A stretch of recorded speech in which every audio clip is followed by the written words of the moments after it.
Let's journey through the dusty ruins of ancient civilizations, where unsolved puzzles linger like whispers on the wind. From forgotten cities to unexplained artifacts, these archaeological mysteries hold secrets we may never fully understand. So close your eyes, breathe deeply, and let your imagination walk through temples and ancient tombs. Buried deep in the ruins of Mesopotamia, among clay tablets etched with cuneiform symbols, lies a document that challenges the very limits of human imagination. Known as the Sumerian King List, this ancient text catalogs the kings who ruled over Sumer, modern-day Iraq, long before most known civilizations ever existed. But it's not just a record of rulers. This document claims that some kings reigned for thousands of years. One named Ululim supposedly ruled for 28,800 years. Another, Enmenluana, reigned for 43,200 years. These aren't typographical errors or bad translations. These numbers appear over and over again across different versions of the king list found in various sites. Was preserved. I mean, that has a beautiful list. But what's interesting about the Sumerian king list is that this says the following. The Babylonian and the Sumerian stories of creation both start off this way. When the gods created the world, they set down on the world government, kingship. It's interesting. In other words, they couldn't conceive of the world without central government because that was the way of life of Sumerian Babylonia. It was the land was controlled by authority. This is the way, so they have the king list. So it goes this way. The first, there were the great gods, Anu and Enlil, the gods, the immortals. The first of the kings ruled over Sumer for 36,000 years. The Sumerian king list is an ancient manuscript originally inscribed in Sumerian cuneiform on clay tablets. The most complete version we have is from a tablet known as the Weld Blundell Prism, dating back to around 1800 BCE. However, fragments and earlier versions exist, some going far back as 2100 BCE. What makes this list unique among ancient kings' lists is that it attempts to present a continuous line of succession of kingship from the beginning of time through various dynasties across different cities. And then comes the mystery. The earliest entries list kings with reign lengths of thousands of years long before recorded history, before writing, and even before agriculture. One list says, after the kingship descended from heaven, Ululim became king in Eridu. He ruled for 28,800 years. Then Alalgar ruled for 36,000 years. Then Eridu fell, and the kingship was taken to Bad Tabira. The early king's reign ranged from 18,600 to 43,200 years, lasting for what modern-day humans might call entire epochs. And then suddenly, after a major flood, yes, a literal great flood is mentioned, the reign drops to more realistic lengths, decades, even years. One begins to see familiar rulers like Gilgamesh, a semi-mythical hero whose name also appears in epic poetry.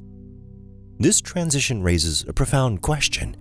Were the early kings considered gods, demigods, or literal humans with access to some unknown longevity? One of the most intriguing parts of the Sumerian kings list is that it explicitly mentions a cataclysmic flood. Then the flood swept over. After the flood had swept over, the kingship had descended from heaven. The kingship was in Kish. The flood acts like a mythic reset, wiping the slate clean and restarting the timeline of civilization. Does this sound familiar? It mirrors the biblical flood story of Noah, as well as flood myths found in Akkadian, Babylonian, Mayan, and even Hindu traditions. Why is this story so universal? Was there a real catastrophic flood around 3000 BCE that forced early humans to create a mythology around survival and rebirth? Or were these ancient people encoding something symbolic, a spiritual flood of knowledge or power? Scholars remain divided. Some argue that the long reigns were not meant to be literal, but were symbolic of greatness, divinity, or the idea of time itself. Numbers like 3,660 held mystical or astronomical significance in Sumerian culture.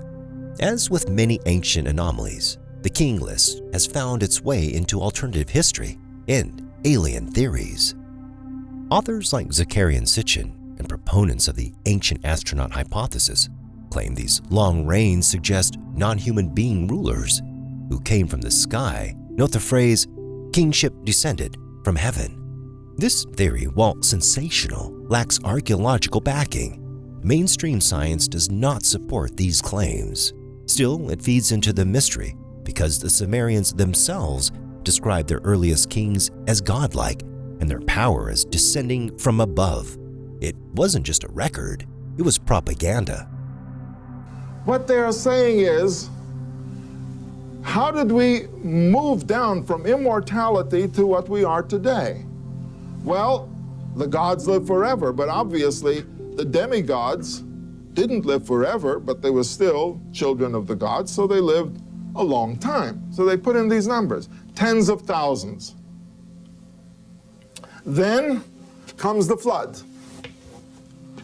After the flood, all of a sudden the ages jump all the way down to 1,000.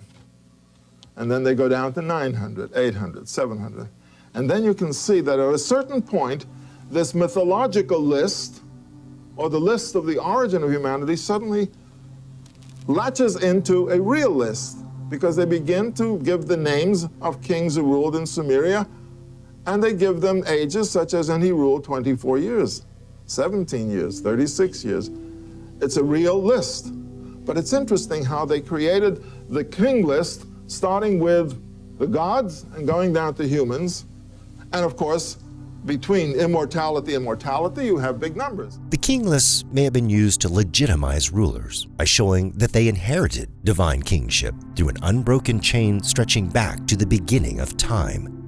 By listing rulers across various city-states, Eridu, Kish, Uruk, the document reinforces the idea that kingship is a divinely ordained institution transferred from city to city according to the will of the gods. So while it may contain exaggerations, the message was clear.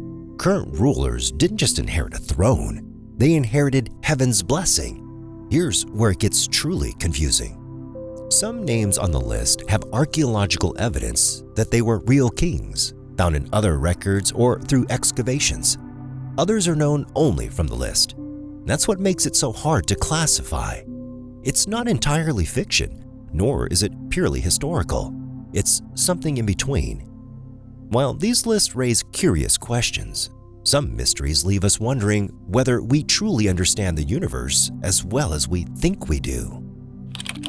Scattered across the lush landscapes of Costa Rica, from banana plantations to dense jungle clearings, lie hundreds of massive stone spheres. They appear out of nowhere, some tucked behind trees, others half buried in forgotten fields. Perfectly smooth, astonishingly round, and shrouded in mystery. These are not random boulders. They are deliberate works sculpted by the hands of ancient craftsmen. Known as Las Bolas, these stone orbs range from a few centimeters to over 2.5 meters in diameter, weighing up to 16 tons. Most are composed of granodiorite, a hard volcanic rock not native to many of the locations where they were found. Their origin is completely unknown. The story begins in the 1930s, when workers for the United Fruit Company were clearing land in the Diquis Delta region of southern Costa Rica to make room for banana plantations. As the jungle was slashed and burned, something unexpected appeared from beneath centuries of vegetation. Huge, smooth, perfectly round stone balls. At first, no one knew what to make of them. Some laborers, believing they might contain gold, blew them open with dynamite. Others simply rolled them into piles to clear the land. Dozens were damaged, displaced, or lost before archaeologists and scholars realized what they were dealing with. Unfortunately, many were moved from their original sites, making it much harder to determine their historical and cultural context. Today, over 300 spheres have been cataloged, and they remain one of the most fascinating archaeological phenomena in Central America. What makes these spheres so strange isn't just their size, it's how perfectly shaped many of them are. Some deviate from a true sphere by less than 2 millimeters, and this isn't a feat of modern machinery.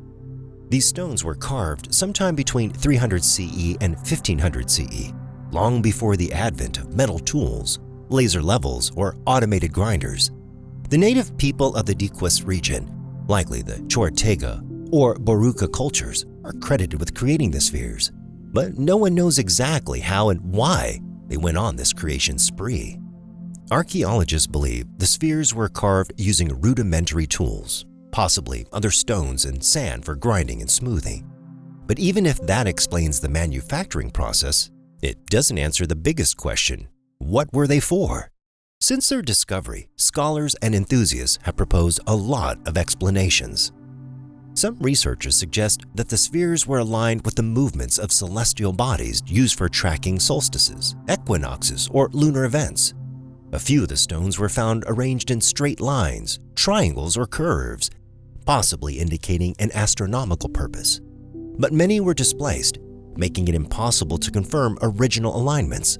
Another theory proposes that the spheres were status symbols for powerful leaders or villages. The larger and more perfect the sphere, the greater the prestige. They may have been used to mark territory, denote social rank, or adorn ceremonial centers. Some were found near pre-Columbian settlements, supporting this idea. Some believe the spheres acted as boundary stones or navigation aids, placed deliberately along travel routes or property divisions. Yet their scattered placement across the deep jungle and some others in riverbeds complicates this explanation. Given their size and craftsmanship, many scholars argue the spheres had spiritual importance. They could have represented the sun, the moon, or divine perfection. In this view, the act of creating them through labor, precision, and collaboration was a kind of ritual performance. And then, of course, came the wilder ideas. Some fringe theorists suggest the spheres are evidence of extraterrestrial visitors or remnants of a lost advanced civilization like Atlantis. They point to the sphere's uniformity and strange locations as signs of ancient knowledge that modern archaeology has missed or ignored. As of now, there is no scientific evidence supporting these claims, but the lack of a definitive explanation keeps these ideas alive in popular culture. Sadly, many of the spheres have suffered due to ignorance, tourism, and vandalism. In the early 20th century, companies and collectors moved spheres from their original sites, placing them in front yards, hotels, museums, or government buildings. While this helped preserve them physically, it stripped them of their archaeological context, which is crucial for understanding their purpose. Only a handful of spheres remain in their original location, and without inscriptions or written records from the cultures who made them, interpretation becomes a guessing game. In 2014, UNESCO stepped in, recognizing 4 pre-Columbian archaeological sites in the Diquis Delta: Finca 6, Batombal, El Silencio, and Grijalba II as World Heritage Sites. These are the only places where stone spheres can still be seen in their original settings, surrounded by ancient structures and artifacts. This recognition marked a turning point in efforts to protect and study the spheres more seriously. Despite all our technology, scientific tools, and historical databases, the stone spheres of Costa Rica remain one of the world's unsolved puzzles. They remind us that ancient civilizations were capable of feats we still don't fully understand, not just technologically, but socially, artistically, and spiritually. The origin of the stones remains unknown, but the story behind our next item, while slightly clearer, is no less mysterious. In the dusty tombs of ancient Egypt, amidst relics that once served gods and kings, lies a curious object that continues to puzzle archaeologists and dreamers alike. It's not a golden mask or a sacred scroll. It's a bird, carved from sycamore wood, and yet some insist it may be the world's first model airplane. Known as a Saqqara Bird, this small artifact, only about 18 centimeters in wingspan, was discovered in 1898 in a tomb at Saqqara, the ancient necropolis not far from Cairo. Dated to be around 200 BCE, It was found alongside other ceremonial objects, sealed away for centuries. But this bird was unlike the others. Instead of outstretched talons or feathery ornamentation, it had sleek, swept-back wings and a vertical tail, giving it a more mechanical than animalistic design. Unlike most Egyptian bird figurines, this one had no feet, no intricate detailing, and no clear religious inscriptions. This begged the question of, what was it for? The mystery remained largely dormant until the 1960s, when Egyptian doctor and aviation enthusiast Khalil Messiah took a closer look. To him, it wasn't merely a bird. It looked like something he had studied during his training in aerodynamics, more like a glider. Messiah's theory was simple but radical. He believed the Saqqara bird wasn't just decorative, it was a scale model of an ancient flying machine. He noted the shape of the wings, which had a slight dihedral angle, which means a tilt upward from the body, commonly used in modern aircraft to enhance stability. The bird's nose was round and smooth. Its vertical tail was unusual for birds, but common in modern aircraft. Messiah even claimed that with a reconstructed tailplane, the bird could glide short distances when thrown. He proposed that the ancient Egyptians might have understood principles of flight, or at least experimented with them. Could it be that the culture that builds pyramids and aligned temples with the stars and also toyed with aviation? The idea was captivating, so much so that it spread quickly through fringe communities, pseudoscientific circles, and even mainstream media. Documentaries speculated wildly. Magazine articles posed the Saqqara bird as proof of lost ancient technologies or even extraterrestrial influence. Engineers built replicas and claimed they could fly, especially when fitted with tails. But many archaeologists and scientists remained skeptical. Mainstream Egyptologists pointed out that ancient Egyptian texts and artwork, known for their detail and reverence for flight, especially in connection to the god Horus, never mentioned flying machines. No other flying models, blueprints, or evidence of large-scale flight devices has ever been found. A study conducted in the 2000s and updated again in 2023 used modern tools, including 3D scans and aerodynamic simulations, to assess the Saqqara bird's actual flight potential. The verdict? It wouldn't fly. The object's center of mass was poorly placed for stable gliding. The tail, being vertical rather than horizontal, would cause instability. The object, in its current form, was aerodynamically unfit for flight. Even replicas with added parts, like horizontal stabilizers, only achieved awkward, short-lived glides. Nothing close to sustained or controlled flight. The dream of an Egyptian Da Vinci took a serious hit. But this assault on the bird's legend raised yet another question. If it didn't fly, what was it? One wildly accepted theory is that the Saqqara bird was simply a toy. Ancient Egypt, particularly during the Ptolemaic period when the bird was made, had a wealthy upper class. Children of nobility likely had access to handmade wooden toys, from spinning tops to doll-like figures. A simple throw glider would have been an elite child's pastime. Another theory to explain its design is that the bird was symbolic too. Birds, especially falcons, were powerful symbols in ancient Egypt.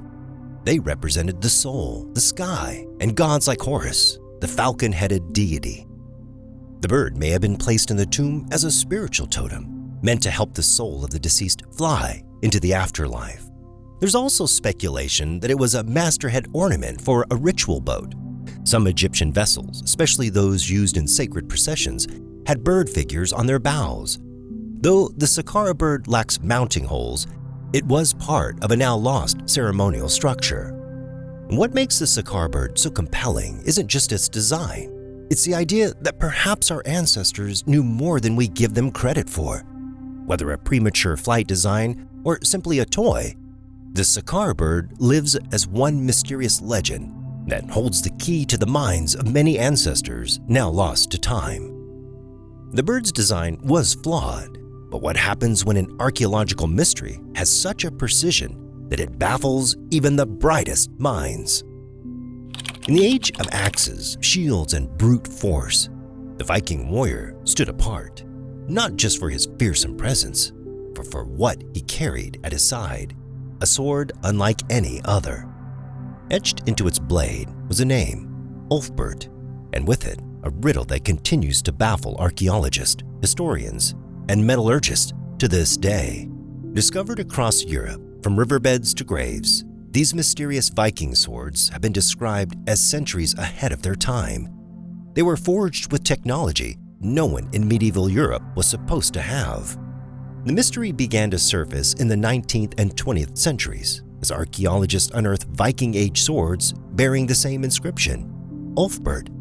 At first, this seemed like a brand signature, but the more researchers studied them, the more questions emerged. Roughly 170 Ulfberht swords have been found to date, each similar in design but not identical. Some are exquisitely crafted with blades of near-modern quality steel, while others seem like cheap knockoffs, using inferior materials and shoddy workmanship. This immediately raises two strange possibilities. Either Ulfberht wasn't a person, but a mark of prestige others tried to imitate, or he was a real swordsmith whose name became the most forged brand in Viking history. What truly sets the Ulfberht swords apart isn't just the craftsmanship, it's the metal. Most medieval European swords were made with brittle, impure iron, containing lots of slag and forged at relatively low temperatures. But the genuine Ulfberht swords were made of crucible steel, a metal so pure and strong it didn't appear in Europe until the Industrial Revolution, nearly 800 years later. To be specific, the best Ulfberht blades have a carbon content of about 1.2%, almost identical to modern high-carbon steel. This allows them to be stronger, sharper, and more flexible than any contemporary weapon. They were the super weapons of the Viking Age.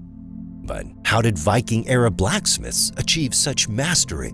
Making steel of this quality requires controlled, high-temperature furnaces that can heat metal to around 3,000 degrees Fahrenheit or 1,650 degrees Celsius. Conditions believed to be far beyond the capabilities of 9th to 11th century European smiths. Even more puzzling, crucible steel was known to exist in India and the Islamic world, but not in the regions where Vikings lived or raided. This raises a possibility. Did the Vikings possess knowledge traded across distant lands, or did they acquire the metal itself through loot, trade, or slavery? Some historians suggest that the Ulfberht blades may have been made from imported Indian or Middle Eastern ingots, perhaps via the Volga trade route that connected the Vikings with Persia and beyond. If so, it means that these northern warriors were plugged into a global network of commerce and technology centuries before Columbus ever set sail. The name Ulfberht is carved directly into the blades, often in a stark inlay or twisted wire. It looks like a marker's mark, but its meaning remains mysterious. The most popular theory is that Ulfberht was the name of a Frankish swordsmith or workshop, possibly located in the Frankish Empire, modern France or Germany, during the 9th century. He may have been associated with monastic communities or royal arms makers who had access to superior materials through the church's vast trade connections. But not all swords bearing the Ulfberht name are created equal. Some are perfect, true, high-carbon marvels. Others are inferior imitations, made from regular iron and forged in a rush. It appears that lesser craftsmen were forging the brand to profit from its reputation. The Ulfberht name became a medieval status symbol, and just like designer handbags or luxury watches today, it came with its fair share of counterfeits. To the Viking warrior, a sword wasn't just a weapon. It was a symbol of honor, legacy, and connection to the divine. Warriors were often buried with their swords, not only to display status, but to prepare for battle in the afterlife. To own an Ulfberht sword was to own something otherworldly. It could slice through mail armor, withstand brutal combat, and still be used for generations. There are even legends of Ulfberht swords passing down through bloodlines, each kill inscribed not just in myth, but in cold, gleaming steel. In recent years, modern technology has begun to peel back the layers of this ancient mystery. A breakthrough came in 2011 when German archaeologist Dr. Alan Williams conducted a metallurgic analysis of several Ulfberht swords. he confirmed that the best examples were indeed made of true crucible steel, with few impurities and uniform carbon levels. Blacksmiths today have tried to replicate the Ulfberht process, using only tools available in the 9th century with varying results. Most admit that the level of control and purity required is almost inhumanly difficult without modern furnaces. Today, Ulfberht swords are prized museum pieces, with the best examples housed in institutions like the Germanisches National Museum in Nuremberg or the British Museum. But the legend extends beyond the glass cases. The Ulfberht swords were technological marvels for their time, but still not on the same level with our next archaeological mystery. This is a story of an ancient enigma, the mechanical genius lost to time, and the question it still refuses to answer. The story begins with a storm. In the early 1900s, a team of Greek sponge divers found themselves seeking shelter from rough waters near Antikythera. While exploring the depths, one diver stumbled across a sunken Roman-era cargo ship, believed to have gone down sometime around 70 BCE. The wreck was filled with stunning artifacts, statues, pottery, and coins. But among the marble and gold was something much stranger, a box filled with heavily corroded bronze gears. At the time, no one knew what to make of it. The fragments were dismissed as part of some astrological toy or navigational aid. Clever, yes, but not groundbreaking. It wasn't until decades later, as imaging technology improved, that scientists realized what they were truly looking at. The Antikythera Mechanism is a bronze gear-driven device, originally housed in a wooden box about the size of a shoebox. It contains over 30 interlocking gears with complex teeth and carefully calculated ratios. Its purpose seems to be nothing less than to track the movements of the sun, moon, and planets, and to predict eclipses and astronomical events with stunning accuracy. The device could show the position of the sun and moon for any given day, predict solar and lunar eclipses decades in advance, track the phases of the moon with a precision lunar calendar, and even account for the elliptical orbit of the moon, using a gear with a non-circular lunar anomaly, an invention not officially seen again until the 16th century. It was, in short, a mechanical computer, 1,500 years ahead of its time. Before the Antikythera Mechanism, historians believed that gear-based machines of this complexity didn't appear in Europe until the 14th century, with the invention of mechanical clocks. But this ancient Greek device smashed that timeline to pieces. It proved that the Greeks, at least some of them, had a mechanical understanding of the cosmos far deeper than previously imagined. It wasn't just the gears themselves. It was the mathematics, astronomical knowledge, and engineering precision required to build it. The mechanism uses gear ratios based on complex astronomical cycles, such as the Metonic cycle, a period of 19 years used to predict eclipses. The Saros cycle of 223 months, also critical for eclipse tracking, and the Callipic cycle of a whopping 76 years, which is regarded as a refinement of the Metonic cycle. And yet all this knowledge was encoded not in scrolls or tablets, but in gears and dials. No one knows for sure who designed the Antikythera Mechanism, but some clues have led researchers to speculate that the invention may be linked to Archimedes or his followers. Others propose that it was the work of a scientific school on the island of Rhodes, home to the great astronomer Hipparchus, who lived around the same time the mechanism is believed to have been constructed. A tantalizing piece of evidence lies in the Greek inscriptions on the device, suggesting it was both a scientific tool and an educational one. It may have been built to demonstrate celestial movements to students, or as a tool for philosophers who believed in the harmony of the universe. But if this level of technology existed, why is there only one known example? That's one of the central mysteries. The Antikythera Mechanism is so advanced, it couldn't have been a one-off fluke. It requires sophisticated tools, skilled artisans, and a deep understanding of astronomy and mechanics. That implies the existence of a workshop, perhaps even a small industry, producing devices like it. And yet, no others have been found. Some believe the knowledge was lost in war, possibly in the burning of the Library of Alexandria. Others think these devices were so rare and expensive perhaps made for elite navigators or royal astronomers, that they never became widespread. Either way, it raises the tantalizing possibility that other Antikythera-like devices may still be hidden in shipwrecks, buried temples, or forgotten vaults. Today, modern science has brought us closer to understanding the Antikythera mechanism than ever before. Using X-ray imaging, CT scans, and 3D modeling, researchers have digitally recreated the gears and dials, simulating how the device once functioned. In 2021, a team at University College London even claimed to have cracked the full design of the front dial, a mathematical model of the cosmos based on ancient Greek planetary theories. These digital reconstructions suggest the mechanism may have been even more powerful than we thought, a complete mechanical model of the ancient universe. Some researchers have even built working replicas using only tools available in ancient times. The Antikythera mechanism continues to challenge the conventional narrative of human technological development. It shows that the ancient world may have been more advanced and interconnected than they are credited for. The Antikythera is an amazing mechanism, but the next mystery is one that will literally leave you shocked by the amount of questions it raises today. In the shadow of ancient empires and crumbling ziggurats, one clay vessel continues to spark curiosity across the annals of history. A particular object is related to some conspiracies, but it actually could be what people claim that it is, and that is an ancient battery.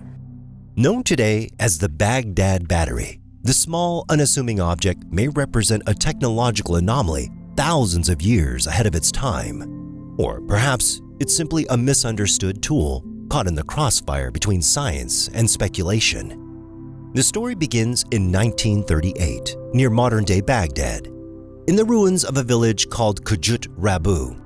During a dig led by German archaeologist Wilhelm König, a strange object was unearthed. A 10 to 13 centimeter tall clay jar, sealed with asphalt and containing a copper cylinder. Inside that cylinder, a corroded iron rod. König immediately noticed something odd. The components weren't part of a drinking vessel or storage jar. Instead, the setup resembled the basic structure of a galvanic cell. In other words, a battery.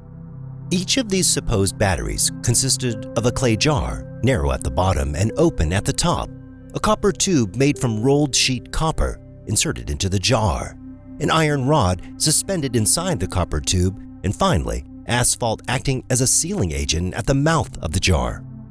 When filled with an acidic solution, such as vinegar, wine, or lemon juice, this setup could, in theory, produce a small electrical current. König proposed that the Baghdad Battery was not just a random object, but a functional electrochemical cell, created over 2,000 years ago, possibly by the Parthians or Sassanids. If true, this would radically shift our understanding of ancient scientific knowledge. Many supporters of this theory argue that copper and iron in an acidic solution form a basic battery, and that replicas of the artifact have been shown to produce 0.5 to 1 volt of electricity. Also, similar jars have been found in the region, suggesting mass production. And lastly, that there is no known alternative use for this exact combination of materials in other Mesopotamian artifacts. In 1978, Dr. Arne Egerbrecht, a German museum director, conducted an experiment where replicas of the Baghdad Battery were filled with grape juice. The result? A current strong enough to electroplate a small silver statue with a thin layer of gold. This increased further speculation. Could the ancients have used electricity to plate gold onto silver, creating fake gold jewelry? Anyways, the mainstream academic community isn't convinced. On track. Almudane is undoubtedly the most well-known for the discovery of the Baghdad Battery, which I should state right off the bat is a very sensationalized name. By calling it the Baghdad Battery, you are already told to assume its purpose. It's very similar to calling the Dendera carving the Dendera light. Yeah, I agree. It's not a good name. To call it a battery means you know it's a battery, and in fact, we don't know that. And the more I've researched, the less I believe it. I really wanted to believe that it is battery, and it could have been. The people were smart enough to make one, but I don't think. Some archaeologists argue that König may have misinterpreted the device because he was viewing it through a modern industrial lens. In other words, just because something can work like a battery doesn't mean it was intended to. Several alternative theories have emerged over the years. The metal components could have protected delicate scrolls or religious documents. Iron and copper might have been symbolic, not functional. The acidic solutions in metals could have been part of a ritual purification practice or early medicine making, not electricity. Like an ancient science demonstration, the devices may have been early experiments, not fully understood or scaled for use. It's important to note the ancient world wasn't static. Trade routes connected Mesopotamia, Egypt, India, Persia, and Greece. It's not impossible that scientific knowledge and experimental tools could have traveled between cultures. We also know that alchemy, which is the precursor to chemistry, was practiced extensively in the region. Mesopotamian scientists knew about acids, metal corrosion, and chemical reactions. But was it enough to harness electricity internationally? Whether or not the Baghdad Battery actually stored volts, it has made a major impact on popular imagination, becoming a staple of alternative history and science fiction. It's a symbol of the idea that history might not be as linear or simple as we believe. Next, let's dive into the secrets of an ancient civilization that appears to be older than even the most widely organized societies of the human era. High atop a windblown ridge in southeastern Turkey lies a site so ancient, so bizarre, it's rewritten nearly everything we thought we knew about human history. It's called Göbekli Tepe, and it predates the Egyptian pyramids, Stonehenge, and even the wheel. Yet its purpose remains shrouded in mystery. Built over 11,000 years ago, Göbekli Tepe is considered the world's oldest known temple complex. In 1994, a Kurdish shepherd named Savik Yildiz stumbled upon a strange piece of stone sticking out of the ground near the city of Şanlıurfa, Turkey. He reported it to the local museum, which sparked a quiet investigation. Soon, German archaeologist Klaus Schmidt arrived on the scene. At first glance, the site looked like a natural hill, but as Schmidt began digging, what emerged wasn't nature at all. Instead, it was architecture, and very old architecture at that. Beneath the soil were massive T-shaped stone pillars, some weighing over 20 tons, arranged in circular enclosures. But this wasn't just one circle. Dozens of them were eventually found. Radiocarbon dating would later place the site at around 9600 BCE, thousands of years before Stonehenge, the pyramids, or any known city. The biggest shock wasn't just the age of Göbekli Tepe, it was who built it. The people of this region 11,000 years ago were pre-agricultural hunter-gatherers. They had no farms, no cities, and supposedly no religion, or so we thought. But here they were quarrying massive limestone blocks, carving detailed animal reliefs, and arranging ceremonial enclosures. It's as if a tribe of nomads suddenly built a cathedral-sized temple in the wilderness and then buried it on purpose. What's more, each enclosure appears to have been deliberately filled with rubble after use, suggesting Göbekli Tepe wasn't just abandoned, it was ritually buried. The carvings on the pillars are mesmerizing and deeply mysterious. We see snakes coiling around the stone like veins of fear, lions and boars standing upright as if guarding a gateway, scorpions and vultures pecking at dismembered human figures, and eerily headless humans possibly referencing ancient ritual beheadings. But no writing, no tools, no bodies, just symbols. Which leads to the next question. What did it all mean? Some scholars believed it was a ritual site for death and rebirth, a place where the spirits of the dead were honored or transitioned.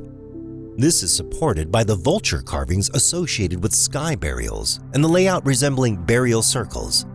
Others argue that Göbekli Tepe itself created civilization, not the other way around. The idea that religious worship brought scattered nomads together, and in the process, they invented agriculture to feed the masses. In this version, religion sparked the Neolithic Revolution. A fringe but intriguing theory suggests that the layouts of the enclosures align with constellations, particularly the Summer Triangle or the Orion Belt, hinting at early forms of stargazing or a cosmic calendar. Some archaeologists speculate that the site was used in trance rituals, possibly aided by psychoactive plants, to commune with spirits or ancestors on a prehistoric temple trip. One of the strangest aspects of Göbekli Tepe is that the builders didn't just abandon it. They buried each enclosure deliberately, with care. It's as if they wanted the memory to fade, but not be lost entirely. Göbekli Tepe has forced historians and archaeologists to rethink everything. This suggests that spirituality, not survival, may have been the root of civilization, yet only 5% of Göbekli Tepe has been excavated. Let that sink in for a moment. There may be hundreds of megalithic pillars still buried beneath the artificial hill.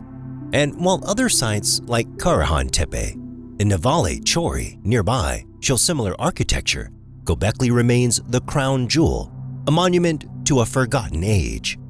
High in the Bayan Kara Ula Mountains, on the border between China and Tibet, lies one of the most controversial and bizarre archaeological stories ever told. The tale begins in 1938 during an expedition led by Chinese archaeologist Chi Pu Tai to a remote region of the Bayan Kara Ula Mountains. The team stumbled onto a series of cave tombs carved into the mountainside. Inside were dozens of small, frail skeletons with unusually large skulls and hundreds of circular stone discs buried alongside them. Each disc was approximately 9 inches in diameter, with a perfectly round hole in the center, remarkably similar in appearance to modern vinyl records. But the discs weren't just circular rocks. Upon closer inspection, they were found to be engraved with tiny hieroglyph-like markings, spiraling from the center outward. And this is where the mystery truly begins. Deciphering the markings took decades, so the story goes. In the early 1960s, a Chinese professor named Dr. Sum Nui, a name as debated as the story itself, announced that he had decoded the inscriptions. What they revealed shocked even the most open-minded scholars. According to the supposed translation, the discs told the story of an alien race called the Dropa, who crash-landed on Earth roughly 12,000 years ago. Stranded in the mountains, the Dropa were initially hunted by local tribes, but eventually coexisted with the humans. The discs were said to be records of their journey, struggle, and attempts to return home. One translated passage allegedly read, "The Dropa came down from the clouds in their aircraft. Our men, women, and children hid in the caves 10 times before sunrise. When at last they understood the signs and saw the Dropa, they came out and made peace." Adding fuel to the fire, the skeletons found alongside the discs were said to be only 4 feet tall, with unusually large craniums, leading to speculation that they were not entirely human.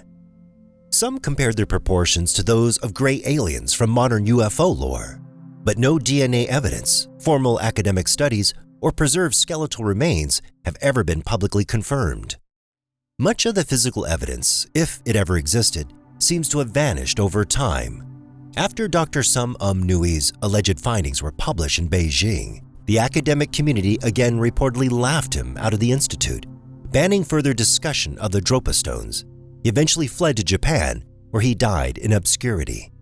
But here's the problem. No official records of Dr. Sum Nui's existed. No peer-reviewed papers, no institutional affiliations. His name is never mentioned in Chinese academic circles. Some researchers believe he was invented to lend credibility to the story. Yet believers argue that this disappearance is evidence of a cover-up intended to suppress alien contact history. In the 1970s, the story caught the attention of Soviet scientist, Russian researcher Vyacheslav Sayevez. Writing in a magazine called Sputnik, claimed that Soviet researchers had obtained several Dropa stones and analyzed their composition. The results were wild. The discs allegedly contained high concentrations of cobalt and other metals, making them unusually resistant to corrosion. When spun on a turntable-like device, they were said to vibrate and emit a strange hum, a claim that fueled theories of the discs being some kind of storage device or energy conductor. Again, no physical evidence of this testing remains today, yet the legend persists. In the 1990s, photographs of the supposed Dropa stones surfaced online, credited to Austrian engineer Ernst Vergiger, who claimed to have seen 2 of the discs in a museum in Xi'an, China, in 1974. According to Vergiger, when he returned later, the stones and museum staff had vanished again, deepening the theory of a cover-up. Critics argue the photos show ornamental or ceremonial discs, common in Chinese burial practices, not alien artifacts. Still, the resemblance to the described Dropa Stones is uncanny enough to keep, whether a hoax, misunderstanding, or truth stranger than fiction, the story of the Dropa Stones endures, just like the next archaeological mystery on our list. In the sun-scorched plains of southern Peru, there lies a mystery so vast, so precise, and so hauntingly beautiful that it can only be fully seen from the sky. These are the Nazca Lines, massive geoglyphs etched into the desert floor between 500 BCE and 500 CE by the ancient Nazca civilization. Spanning over 800 straight lines, 300 geometric shapes, and more than 70 animal and plant figures, the Nazca Lines stretch across nearly 450 square kilometers of arid desert. They depict hummingbirds, spiders, monkeys, orcas, and even unidentifiable beings with strange proportions. But the shocking fact is that from ground level, most of these geoglyphs are completely invisible. So the question remains, why would an ancient civilization draw pictures that only make sense from the air centuries before man ever took flight? The Nazca Desert is a place of extreme dry, windless, and searingly hot. Rain is almost non-existent. Ironically, this barren landscape turned out to be the perfect canvas for art that would last millennia. By removing the dark reddish topsoil and exposing the lighter colored soil underneath, the Nazca created massive contrasts that remain etched into the earth. The lack of erosion preserved them shockingly well. But it wasn't just randomness. These designs are mathematically precise. Some stretching over 1,200 feet longer than the Empire State Building is tall. The sheer scale and perfection beg the question, who was meant to see them? While local people had known of the lines for centuries, it wasn't until the 1920s, when commercial airplanes began flying over Peru, that the Nazca Lines captured global attention. From above, the designs were breathtaking. Spirals, animals, zigzags, and runways of staggering length. Some seemed as though they had been made for aerial viewing alone. In the decades that followed, archaeologists, historians, conspiracy theorists, and scientists all threw in their theories. One popular theory suggests that the lines were part of religious or ceremonial practices.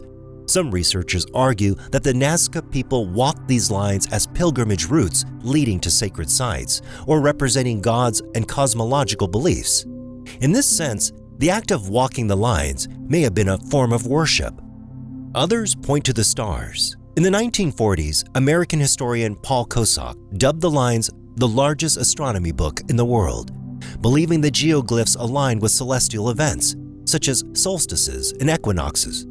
While some alignments are real, later studies found that most shapes and lines don't correspond to astronomical markers, casting doubt on the idea that the lines were meant as star maps. Of course, no archaeological mystery this strange goes untouched by the ancient astronaut theory. In 1968, Swiss author Erich von Däniken published Chariots of the Gods, which catapulted the Nazca Lines into popular imagination. He proposed that the lines served as landing strips for alien spacecraft artificial runways, etched by early humans under extraterrestrial instruction. The long, ruler-straight lines crisscrossing the desert certainly look like airstrips from above, and the stylized humanoid geoglyphs known as the astronaut added fuel to the theory. With a round head, raised arm, and wide eyes, it resembles a modern depiction of a spaceman. Mainstream scientists have thoroughly debunked these ideas, but the theory persists in pop culture, ancient aliens documentaries, and late-night radio shows. How did ancient people make such huge, precise figures without flying or even high vantage points? Surprisingly, the answer may be simple strings and stakes. In 2006, archaeologists and volunteers replicated large Nazca-style figures using only basic tools available at the time. By plotting out the shapes using ropes and simple geometry, the team recreated designs within hours. No bird's-eye view was necessary, just careful planning and knowledge of proportions. Still, that doesn't explain why they were made in the first place. Some researchers believe the Nazca Lines weren't about gods or aliens, but about water. The Nazca region is one of the driest places on Earth. Water is life and also power. In 2015, a study led by researcher David Johnson suggests that many of the lines pointed to subterranean aquifers or aligned with ancient underground water channels built by the Nazca. According to this theory, the lines were functional, helping guide people to water sources and possibly symbolizing rituals to invoke rainfall. The animal shapes may have represented deities or spiritual guardians of water. Some of these animals don't even live in the desert, leading scholars to believe they were symbolic or that the Nazca had contact with other distant cultures. Why would a desert-dwelling people carve an enormous hummingbird or jungle monkey? The symbolic meaning may be long lost, but its precision is undeniable. In recent decades, threats to the Nazca Lines have multiplied. Illegal mining, urban development, and even careless tourism have damaged several of the lines. In 2018, a truck driver accidentally drove over several geoglyphs, leaving deep tire tracks. Protesters and political activists have also unknowingly damaged the fragile topsoil while staging demonstrations near the site. The Nazca Lines continue to defy full explanation. Were they messages to sky gods, ritual walking paths, ancient irrigation guides, alien landing zones? Perhaps the most poetic theory is that they were meant for the gods to see an offering of beauty and devotion visible from above. In a world where the heavens controlled rain, crops, and survival, what better way to show reverence than to carve the earth itself? Whatever their purpose, the Nazca Lines remind us of humanity's eternal desire to connect with the beyond, to leave a message in the landscape, and to craft something enduring, something that might still whisper across the centuries, even if no one can hear it but the sky. Speaking of the sky, it's time we move away from it and talk about a lost mystery deep within the ocean. Off the southern coast of Japan, beneath the turquoise waves near Yonaguni Island, lies a mysterious underwater formation that looks more like an ancient pyramid than a geological fluke. Discovered in 1986 by a diver looking for hammerhead sharks, the Yonaguni Monument is a sprawling stone structure with sharp angles, terraces, wide steps, and flat platforms, resembling the ruins of a long-lost city swallowed by the sea. Some claim it's evidence of an unknown prehistoric civilization. Others argue it's nothing more than a freak product of nature. Yonaguni Island itself sits at the western edge of Japan's Ryukyu archipelago, so remote that on a clear day you can see Taiwan from its shores. The waters here are popular with divers, thanks to strong currents, abundant marine life, and dramatic rock formations. It was in these waters, just 25 meters below the surface, that Kirichiro Arataki, a local diver and tour operator, stumbled upon something that didn't quite look natural. At first, it appeared to be a massive stone platform, but as he swam along its face, it revealed terraces, broad steps, vertical walls, and near right angles. Word quickly spread, and so did the debate. The main structure, now called the Yonaguni Monument, measures about 150 meters long, 40 meters wide, and 25 meters tall, roughly the size of a small football stadium. Its features include stair-like terraces that look like they were carved deliberately, flat platforms, and sharp corners, almost architectural in appearance, and a large, almost perfect rectangular stage area. Other features include what some call a face carving, though it is eroded and debated, and tunnel-like crevices and possible pathways. Some divers and scholars argue that there are tool marks and evidence of chisel work, though these claims remain unproven. From above, the monument resembles a stepped ziggurat or a submerged citadel, eerily symmetrical and hauntingly precise. Perhaps the most vocal advocate for the monument being man-made is Professor Masaki Kimura, a marine geologist from the University of the Ryukyus. After over 15 years of studying the site, Kimura claims that the monument is part of a sunken city with roads, temples, a stadium, and even a castle. He believes the site dates back at least 10,000 years, placing it around 8000 BCE, which would make it older than the pyramids, Stonehenge, and even Göbekli Tepe.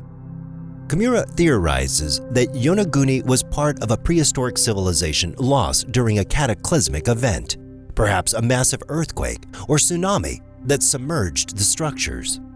To him, this is Japan's Atlantis, Most mainstream archaeologists and geologists simply disagree. According to them, the Yonaguni Monument is an example of natural sandstone erosion. In particular, Yonaguni's rock strata are prone to fracturing in straight lines, a process known as jointing.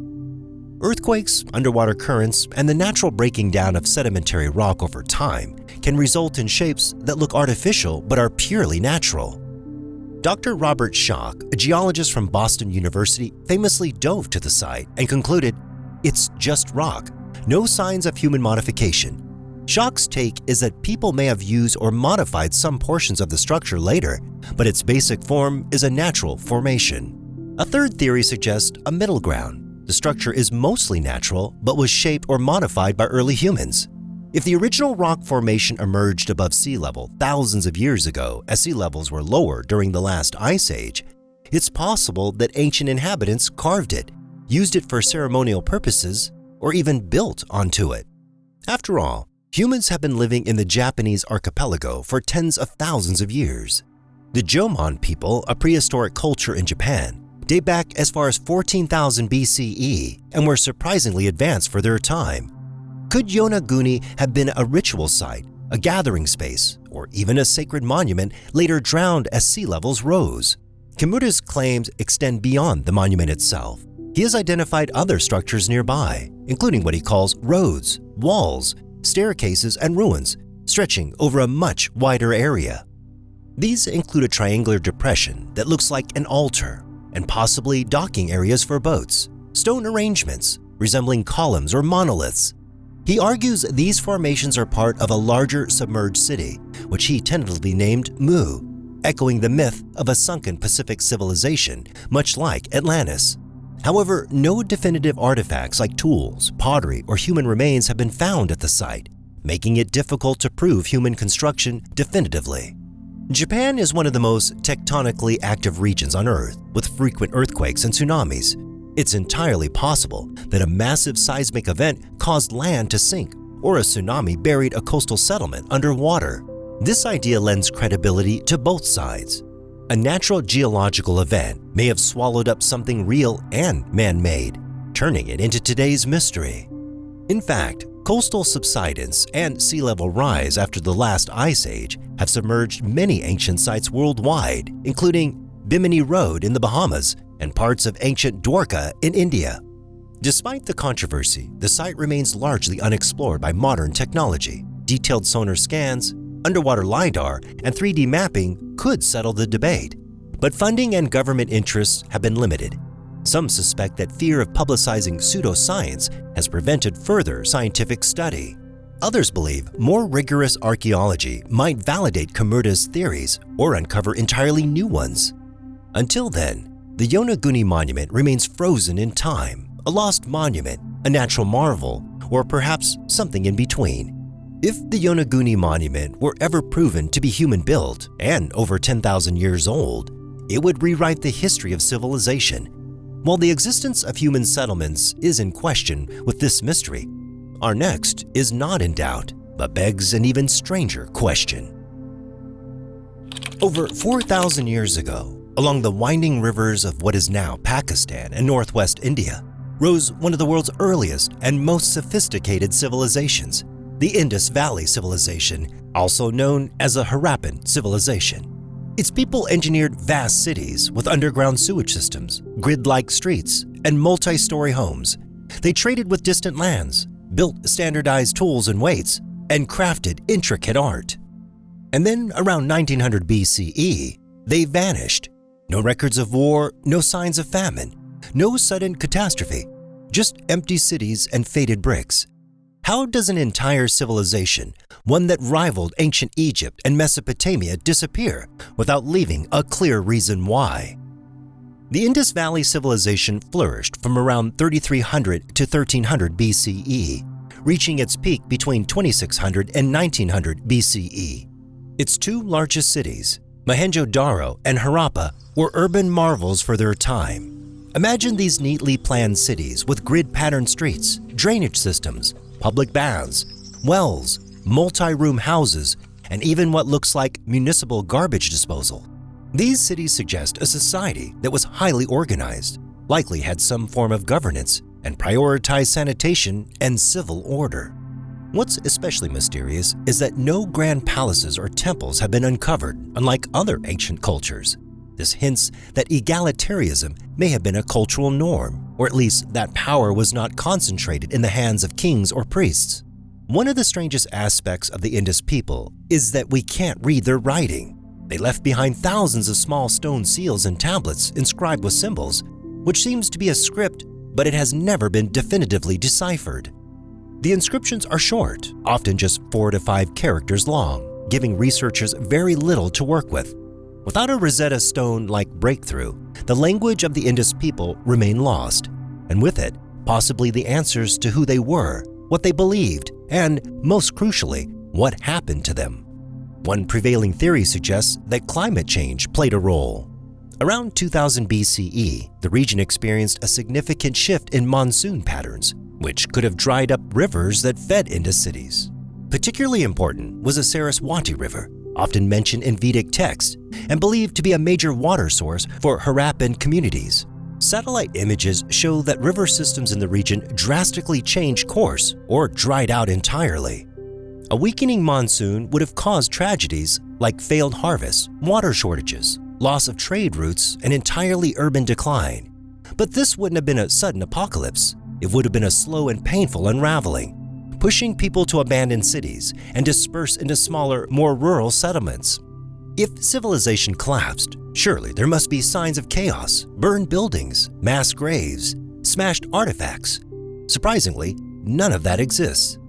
In Mohenjo-Daro, one of the best preserved Indus cities, bodies were found lying face down in the streets, but not from weapons or blunt force trauma. They could have died from epidemics, starvation, or even ritual practices. But again, nothing conclusive is apparent.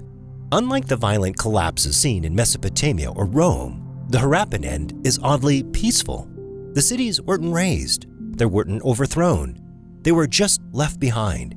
For decades, textbooks claim the Indus Valley civilization was overrun by invading Indo-Aryans, nomadic warriors, who migrated into the Indian subcontinent around 1500 BCE. This theory was based on early 20th century colonial interpretations, but modern archaeology has found little evidence to support violent conquests. Instead, current scholars believe that Indo-Aryans likely migrated gradually into the region after the civilization had already started declining. Over generations, this once great civilization may have fragmented into smaller communities, merging with or influencing later cultures, possibly even the Vedic civilization that followed. But without readable records, we're still guessing. Their influence possibly lives on in South Asia traditions, agriculture, and possibly even language roots, though this remains debated. The story of the Indus Valley civilization isn't just a history lesson, it's a warning. A society can thrive, innovate, and rise to greatness and still vanish, not with a bang, but with a whimper. Finally, deep beneath the dusty plains of central Turkey lies one of archaeology's most baffling wonders. A sprawling network of underground cities carved with precision, depth, and foresight that defies the technological limitations of ancient times. These are the Tunnels of Cappadocia, a subterranean world whose origins are still debated and whose very existence poses a haunting question. How and why did ancient civilizations burrow entire cities into solid volcanic rock, hundreds of feet beneath the earth? Cappadocia, located in the Anatolian heartland of modern-day Turkey, is already visually striking above ground. The region is dotted with fairy chimneys, which are tall, conical rock formations shaped over millennia by erosion and volcanic activity. These geological oddities hide something even more remarkable beneath their root, an underground world capable of housing tens of thousands of people. Cappadocia's underground cities weren't just shelters or secret hideaways. They were meticulously engineered living spaces, complete with air shafts, food storage rooms, wineries, schools, chapels, stables, and even rudimentary plumbing systems. Of all the underground cities in Cappadocia, Derinkuyu is the most famous and perhaps the most mysterious. Discovered in 1963 by a man renovating his home, Derinkuyu revealed itself gradually. A simple wall knockdown led to a hidden passage, and then another, until what emerged was a vast underground city descending more than 280 feet into the earth. It spans 18 stories, though only a handful are open to the public today. Archaeologists estimate Derinkuyu could support up to 20,000 people, including livestock and food supplies. The city contains complex ventilation shafts, stone doors that could be rolled shut to keep intruders out, and even a massive subterranean church. Who built such a city and why? The origins of the underground city are shrouded in mystery. Most historians agree that some of the initial tunneling began as early as the 8th or 7th century BCE, possibly by the Phrygians, an ancient Indo-European people. However, it was during the Byzantine era that these cities were significantly expanded. One widely accepted theory is that Christian communities facing persecution from Roman and later Arab forces used these tunnels as sanctuaries. The layout supports this. The cities could be sealed from the inside, had limited access points, and contained chapels and religious iconography carved into the walls. However, some alternative theorists suggest the tunnels are far older than previously believed, possibly prehistoric. The complexity of design, the sheer volume of excavated material, and the understanding of ventilation and rock stability suggest a level of engineering uncommon in ancient times. One of the most astonishing aspects of Cappadocia's underground cities is the engineering. The soft volcanic rock called tuff is relatively easy to carve, but notoriously unstable. Despite this, the builders created multi-level cities that have stood for thousands of years. Ventilation shafts reach dozens of feet up, and intricate passageways link rooms without collapsing. The tunnels also contain ingenious defensive features. Massive circular stone doors, often weighing 500 to 1,000 pounds, could be rolled into place from the inside to block intruders. Narrow corridors were designed to force attackers into single-file lines. Traps and blind spots added further protection. It's one thing to create a bunker, it's another to carve out an entire underground civilization capable of long-term survival without modern machines. While Derinkuyu is the most famous, it's not alone. Nearby is Kaimakli, another underground city that spans at least 8 levels and is connected to Derinkuyu by an 8-kilometer tunnel. Yes, an underground tunnel between cities. Over 200 underground settlements have been found in Cappadocia to date, though most remain unexplored. In 2014, an even larger complex was discovered beneath the city of Nevşehir, with tunnels, escape routes, and what appears to be advanced irrigation systems. This newly found city may rival or even surpass Derinkuyu in size and complexity. What's truly mind-blowing is that many of these cities overlap or connect. The underground network suggests a vast, cooperative civilization or a shared cultural necessity for concealment and security. What drove ancient people underground? The reasons are likely multiple, starting with a need for defense. The region was constantly invaded over centuries by Persians, Romans, Arabs, Mongols, and others. The tunnels offered refuge and strategic advantage. The next supposed reason is in fact the climate. Central Anatolia has harsh summers and cold winters. These underground cities maintain a relatively stable temperature year-round. And lastly, religious freedom. Christian communities facing persecution found these suburban cities ideal for preserving their faith away from hostile eyes. Still, these explanations don't fully answer the central mystery. Why go to such extraordinary lengths? Why not just flee or build above-ground fortresses? The sheer effort involved implies either sustained threat or some other deeply rooted motivation lost to time. Naturally, the underground cities of Cappadocia have attracted alternative theories and fringe speculation. Some believe the cities were built to protect against cataclysmic events, floods, asteroids, or even solar flares, while others propose ancient alien contact, suggesting the knowledge to build such vast networks was gifted or influenced from above, and a few esoteric thinkers go further, suggesting the tunnels were energy channels, spiritual passageways, or entrances to inner Earth civilizations. While mainstream archaeology doesn't support these ideas, the depth of the mystery invites such speculation. Modern tourism has brought new life to these ancient ruins. Carefully lit walkways guide visitors through winding corridors where ancient hands once carved, prayed, and hid.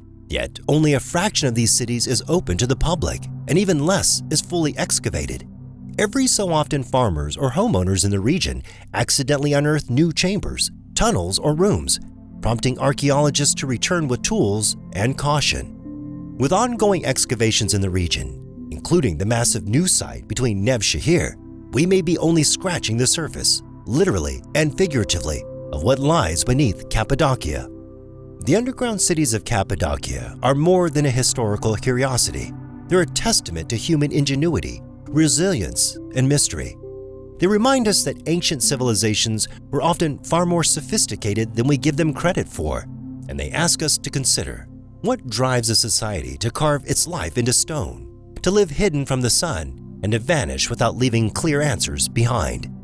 Whatever the truth may be, the Tunnels of Cappadocia remain one of archaeology's most haunting enigmas, a silent city beneath our feet, whispering secrets carved in stone. Now, as we've explored these ancient archaeological mysteries, we're reminded that history isn't always found above ground. Some of the world's most astonishing secrets are hidden deep below, waiting to be unearthed. That brings us to the end of today's video. Be sure to leave your favorite archaeological story in the comments, and do well to like and subscribe to stay updated for more videos. I'm Mickey V. Have a great day.